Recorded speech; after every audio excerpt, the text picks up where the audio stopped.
Buenas tardes, ¿cómo están? Me da mucho gusto estar esta tarde aquí con Norma, una gran amiga y bueno, una presidenta de Cámara muy interesante que nos va a compartir esta tarde algunas de sus experiencias y de sus retos. Norma, muchas gracias por haber aceptado la invitación y bueno, pues qué mejor que tú para presentarte, para que nos cuentes cómo llegaste aquí a la Concamín y que la audiencia que está aquí conectada con nosotros te conozca. Claro que sí. Muchas gracias, Mari Carmen, por invitarme y sobre todo, no solamente a la entrevista, sino invitarme al proyecto que traes ahora dentro de Concamín de IDEA. Pues yo les quiero decir que soy Norma Becerra Pocorova, soy orgullosamente mexicana, nací en la Ciudad de México. Mi familia se conformó por mis padres y dos hermanos. Yo soy el jamón del sándwich, un hermano arriba, un hermano abajo.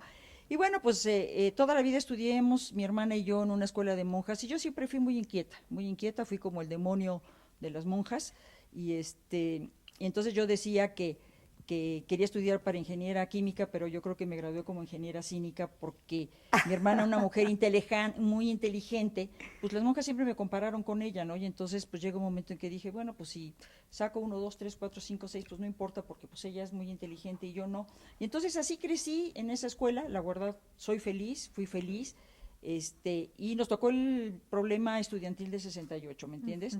Entonces, tanto mi hermana como yo queríamos irnos a una preparatoria ya de gobierno, ya no queríamos a las monjas, ya no de paga, dijimos pues vámonos, pero bueno, mi mamá también, una mujer inteligente, nos convenció primero a mi hermana y a mí que en lo que pasaba este problema estudiantil, pues que por qué no aprovechábamos y estudiábamos una carrera comercial y entonces estudiamos para secretaria bilingüe. Y bueno, yo siempre, claro, en la escuela pues era la líder, era la que me subía al escritorio y compañeras, hagamos esto y el otro. Y entonces yo creo que fue una buena forma de enfocarme, ¿me entiendes? Pues si no, yo creo que yo hubiera estado yo también ahí en el movimiento estudiantil, ¿verdad?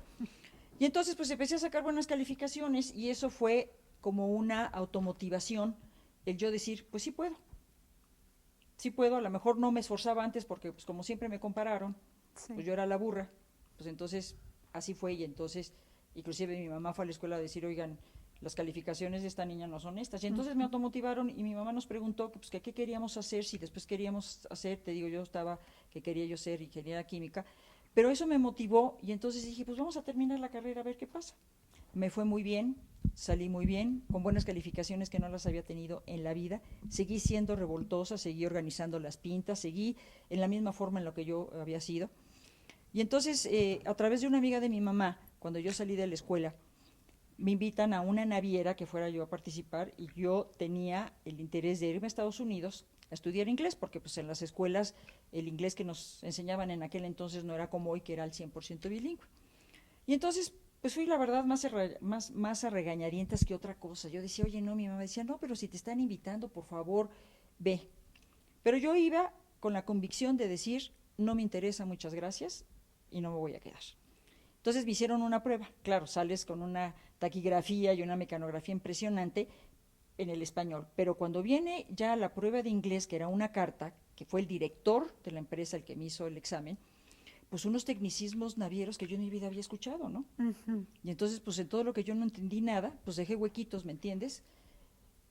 Y entonces ya me voy con él y me dijo, perfecto, puede usted empezar mañana, aquí tenemos una prueba de 3 meses y vamos a ver qué tal, ¿no? Y yo le dije, no, pero es que mire, yo vivo en la colonia Condesa y ellos estaban en pleno centro, en la calle de Madero y Gandhi, ¿no? Y acá, y bueno, yo creo que él se sabía hasta las rutas del metro mejor que yo, y mire que aquí, y total, yo llegué a casa y les decía, ¿qué hago, qué hago? Y entonces mi papá, muy tranquilo, me dijo, bueno, pues te van a pagar por aprender, ¿por qué no? Y bueno, a los 18 años entré a trabajar. Fui la más pequeña de toda la oficina, era yo la más chiquilla. Y pues claro, ya había puestas de que pues esta chamaca no va a durar. No va a durar. Y me pusieron a hacer un trabajo muy tedioso. Me pusieron a formar las cuentas de los barcos, que eran unos archivos así de grandes que inclusive se tenían hasta que coser, ¿me Ajá. entiendes? Por todos los comprobantes y yo nada más a estar foliando todo el santo ¿Qué día, tal? pero muy aburrido. Y bueno, pues en la vida yo me considero una mujer de retos, me considero una mujer con suerte, y Ajá. entonces pues se va a casar, se casa la secretaria del director y entonces a su hermano le quita a la secretaria y entonces me dicen a mí que sí, ¿por qué no? Que por favor lo ayude yo nada más unos días y entonces pues lo voy a ayudar y bueno, pues el primer día pues sacamos muchas cartas, muchas cosas y me dijo, oigan, no, ¿sabe qué? Yo creo que vamos a sacar nada más la mitad de la correspondencia porque si no, mi hermano me la va a volar. Y en esa empresa trabajé 10 años. Hasta la fecha siguen siendo todos mis compañeros, mis mejores amigos. Ajá. Seguimos todavía en contacto con ellos. Y nos tocó aprender muchas cosas. Nos tocó disfrutar el trabajo porque aparte, pues bueno, todos jóvenes, entonces fuimos muy revoltosos. Cuando había que echar relajo, echábamos relajo, cuando había que trabajar, trabajábamos, pero nos tocó vivir muchas cosas, ¿me entiendes? Mucha hermandad, los muchachos nos cuidaban como si fuéramos sus hermanas, nos dejaban bailar y les decíamos, pues ustedes saquen a quien quieran, a nosotros déjenos así, y entonces fue una hermandad a través de todos estos años.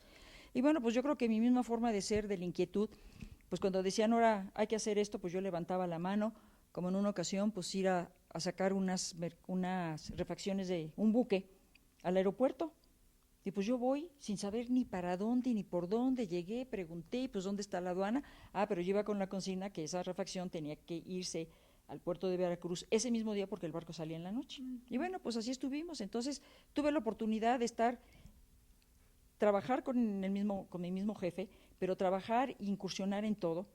Y yo creo que es muy importante que cuando uno labora en una empresa hay que conocer las tripas de la empresa.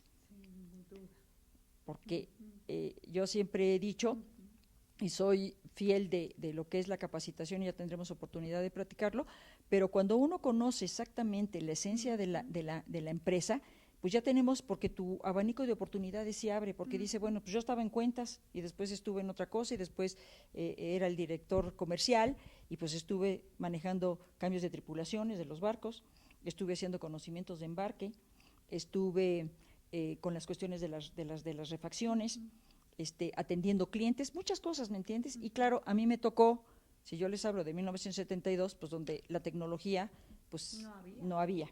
Entonces era todo de maquinita de escribir, la comunicación era con Telex, que mandábamos los Telex a través como si fuera la operadora a Roma, y Roma le decíamos, pues queremos hablar con tal empresa naviera en tal parte.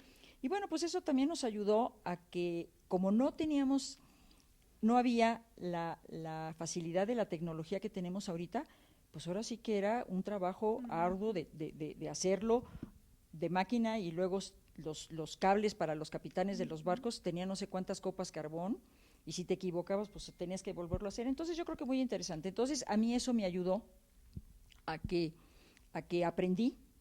Y bueno, después de 10 años de trabajar en esta empresa, y a cabo de todos estos años, he tenido la oportunidad de trabajar en diferentes agencias navieras. Y yo creo que de cada agencia naviera he aprendido. Y he aprendido mucho porque cada quien tiene sus procedimientos, cada quien tiene su forma muy especial de hacer las cosas. Cuando a mí me preguntaban, que me cambié de una naviera a otra, y me decían, ¿y qué diferencia ves? Y yo siempre he dicho que para mí, les dije, hagan de cuenta que es una moneda que tiene el mismo valor pero diferente cara. Entonces, a través de todos estos años en donde yo trabajé en empresas mexicanas, la mayoría empresas de familia, y claro, por la misma inquietud, pues en las empresas de familia, pues ¿qué pasa? Llega un momento en que llegas a un tope. ¿Por qué? Porque vienen las generaciones de los que son tus jefes, al rato vienen los hijos de los hijos de los hijos. Como yo pensaba, que decía, pues es que yo hasta aquí llegué, y cuando aquí a los 10 años yo sentía que como que tenía, claro, en ese entonces lo pensaba, que ya tienes las suficientes alas y grandes para volar, aunque todavía te falta mucho camino por recorrer, pero pues así fueron mis cambios, el mejorar, el seguir participando en otras empresas, y entonces entré en este mundo naviero. Yo siempre he dicho, cuando tengo la oportunidad de platicar o dar alguna conferencia de capacitaciones, yo siempre les pregunto, y sobre todo a los jóvenes, ¿qué es la pasión, no? Y entonces pues yo les digo, bueno, la pasión es un sentimiento que puede ir del amor al odio, ¿verdad? Es un sentimiento que tiene muchas facetas de acuerdo como lo ves. Y para mí la pasión es el enfoque que uno le da a su vida. Para mí mis 3 grandes pasiones son mi familia, mis amigos y los barcos. ¿Qué tal? Qué hermoso mensaje. Me encanta que nos lo compartas. Y perdón que te interrumpa, pero no puedo dejar de no decirlo. Cómo tu primer trabajo y esos rasgos de tu personalidad, el ser una mujer de retos, el que siempre has levantado la mano, el que no has tenido reparo de decir yo lo hago independientemente de lo que sea, o sea, ahí estoy, en donde en un primer momento pues decías, no sé, pero aprendo. no sé, pero me lanzo. No sé cómo hacerlo, pero aquí estoy. No, qué bárbara, Norma. ¿Y qué más? No, Cuéntanos muchas más, por gracias. favor. Pues bueno, pues entonces estando en lo de los barcos, pues tuve la oportunidad, y entonces pues tuve la oportunidad desde, el primer presidente fue el que era el director de la empresa para la cual yo trabajaba, pero pertenecíamos a otra asociación de navieros. Entonces esta se formó el 6 de agosto de 1987 con la visión de 7 navieros que quisieron, pues necesitamos avanzar, vamos a hacer una asociación, y el que era el director de la empresa, de la segunda empresa naviera en la que yo trabajé, él fue el primer presidente, y el segundo presidente de la asociación me invitó a colaborar con ellos. Claro, en la asociación, muchos años yo siempre fui la Lulú del Club de Toby. El mundo naviero, y no solamente en México, sino a nivel internacional, es un mundo de hombres. Era un mundo de hombres, no es. Y entonces, pues bueno, pues te acostumbras. Todos nuestros clientes, señores, todos los gerentes o directores de importaciones, exportaciones, de tráfico, de movimientos de comercio internacional, la mayoría hombres. Y entonces yo he tenido la gran fortuna de que en la asociación yo nunca me sentí ni rezagada, ni tachada, ni nada. He participado en muchísimas a través de todos estos años. En agosto próximo cumplimos 35 años de Amanac, y nunca me sentí mal. Para mí es como mi segunda casa, ¿me entiendes? Me ha gustado muchísimo trabajar con todos mis colegas, con todos mis compañeros, con ese respeto, con esa oportunidad de levantar la mano, de decir, pues yo ya fui vocal, luego fui secretario, luego fui tesorero, vicepresidente, y ahora cuando la asociación estaba por cumplir 33 años, tuve la gran oportunidad de ser la primera mujer en presidir esta asociación. Los retos a los que te enfrentas con esto, bueno, pues nos tocó el primer reto, la pandemia. Sí. ¿Qué nos podrías compartir de eso, Norma? Porque yo me imagino que después de todo lo que hemos vivido con la pandemia, ustedes tuvieron que enfrentar situaciones muy complicadas. O sea, cierres importantes, pues dejaron de llegar por el tema viajes, pues precisamente era una fuente de contagio directísima. Entonces, ¿qué retos tuviste que enfrentar? Pues mira, yo creo que los retos que tuvimos que enfrentar, yo digo que no podemos salir de esta pandemia sin haber aprendido nada. Yo creo que primero, a nivel personal, yo creo que, y hablo por mí, pues aprendes muchas cosas. Yo aprendí, por ejemplo, que puedo vivir con lo que tengo. Si hablamos, por ejemplo, de las mujeres, ¿verdad? Que tenemos no sé cuántos pares de zapatos y bolsas, etcétera, y que en 2 años en el home office, Sí. ¿me entiendes?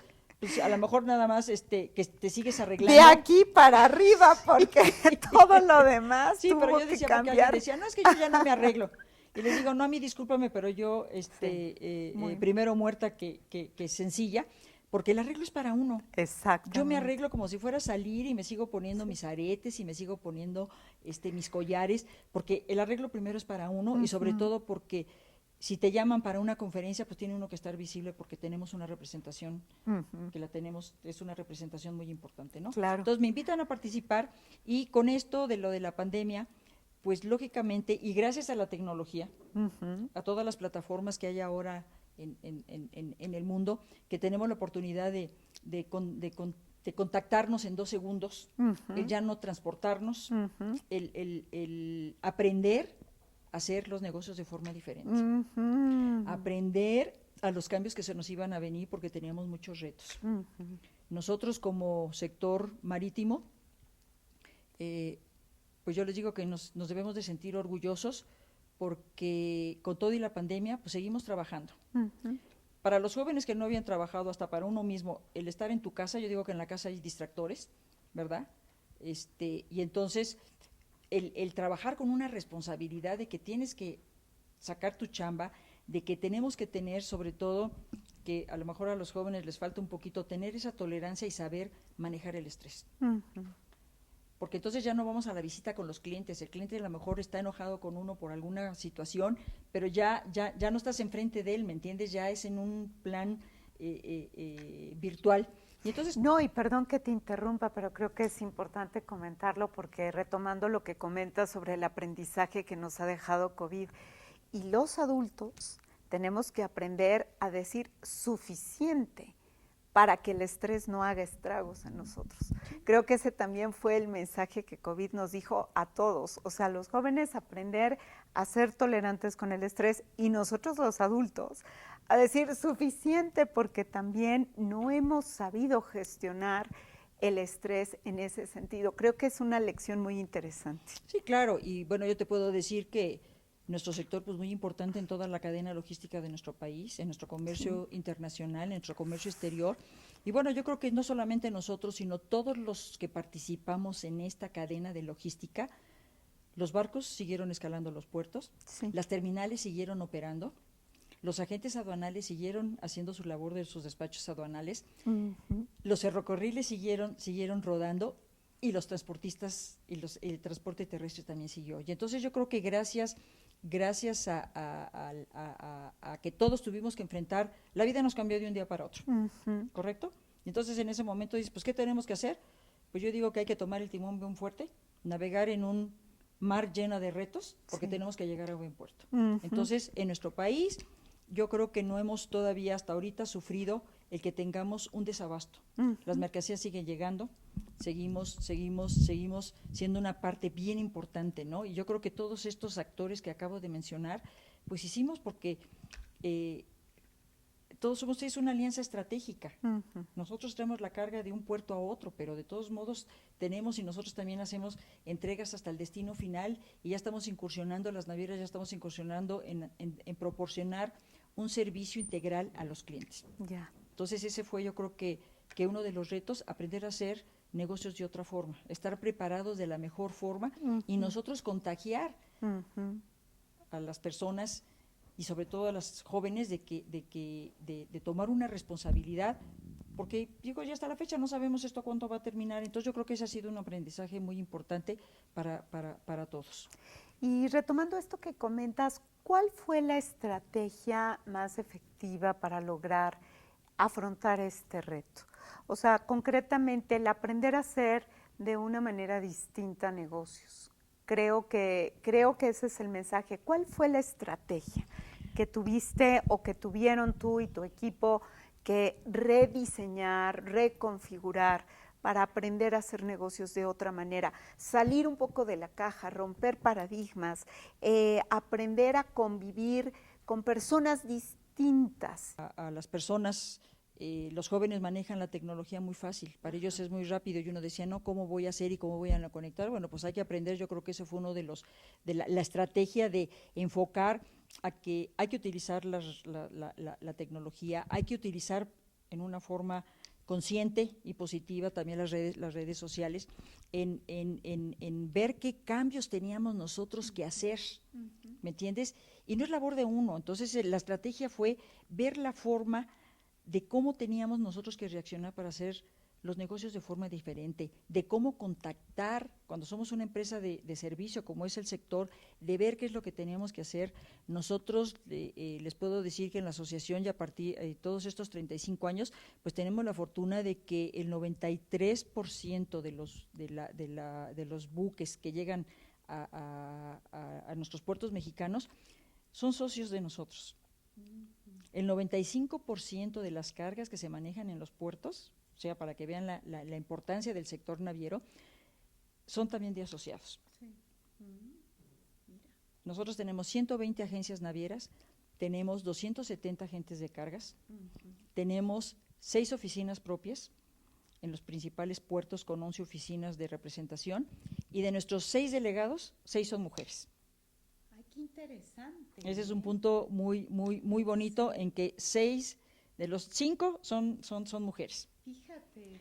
También tenemos el sector de cruceros. Ajá. Manejábamos 2.8 millones de pasajeros con 1.500 escalas, eso antes de la pandemia. En cargas especializadas también manejamos 800 buques, en los cuales se movieron más de 1,5 millones de unidades. Pues fíjate, con más razón, en tu asociación me queda claro que el tema de la inclusión y de la diversidad es muy relevante porque precisamente para conectar con esa diversidad que tienes a nivel mercado, a nivel de tus clientes, a nivel de precisamente las personas que tienen que echar a andar la asociación, pues requieres precisamente de lo que es un pensamiento diverso, pero también de esas skills, de esas habilidades para poder ser inclusivo. Y aquí conecto con mi pregunta, ¿qué es lo que tú crees que la Comisión IDEA debe de aportar o debería de hacer ahora en la CONCAMIN para poder apoyar no solamente a la MANAC, como ya lo estamos empezando a hacer, sino a todas las demás asociaciones y también cámaras? Pues mira, yo creo que aquí el punto importante es que tenemos muy poquitos meses. Yo te agradezco infinitamente que me hayas dado la oportunidad y que me hayas invitado. Y te voy a decir una cosa, a mí una de las cosas, claro, me gustó el tema, me gustó el entusiasmo que tú también le pones, porque yo siempre he dicho que para un trabajo bien hecho, los dos principales ingredientes es el entusiasmo y el optimismo.